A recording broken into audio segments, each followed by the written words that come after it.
ప్రపంచ ప్రఖ్యాతి పొందిన తిరుమల లడ్డూ తయారీలో జంతు మాంసంతో తయారు చేసిన నెయ్యి వినియోగించారనే వివాదంలో భారీ పరిణామం చోటు చేసుకుంది. కల్తీ నెయ్యి వ్యవహారంలో కూటమి ప్రభుత్వం నియమించిన ప్రత్యేక దర్యాప్తు బృందం రంగంలోకి దిగింది. కల్తీ నెయ్యి అంశంలో సిట్ దర్యాప్తు ప్రారంభించింది. క్షేత్రస్థాయిలో తనిఖీలు చేపట్టింది. బృందాలుగా విడిపోయి దర్యాప్తును చేపడుతుంది. తిరుమలతో పాటు ఈ వివాదంతో సంబంధం ఉన్న ప్రాంతాలలో విచారణ చేపడుతుంది. తిరుపతిలో కల్తీ నెయ్యి వ్యవహారంపై ప్రత్యేక దర్యాప్తు బృందం విచారణను ముమ్మరం చేస్తుంది.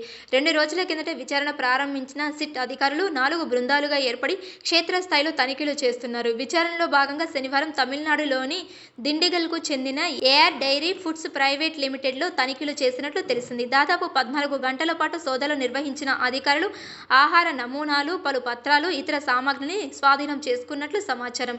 నెయ్యిలో కల్తీ జరిగినట్లు ఎన్డీడీబీ పరీక్ష నివేదికలో బయటపడిన అంశంపై సిట్ దర్యాప్తు చేస్తుంది.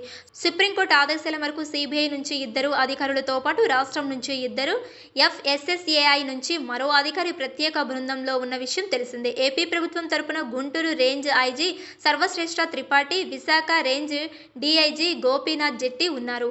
సీబీఐ నుంచి Hyderabad zone joint director Veeresh Prabhu, Visakha SP Murali రాంబాబుతో పాటు ఎఫ్ఎస్ఎస్ఏఐ సలహాదారు డాక్టర్ సత్యదేవన్ కుమార్ పాండ్యా సభ్యులుగా ఉన్నారు. దేశ అత్యున్నత న్యాయస్థానమైన సుప్రీంకోర్టు ఆదేశాల మేరకు సీబీఐ డైరెక్టర్ పర్యవేక్షణలో ఈ సిట్ పనిచేస్తుంది.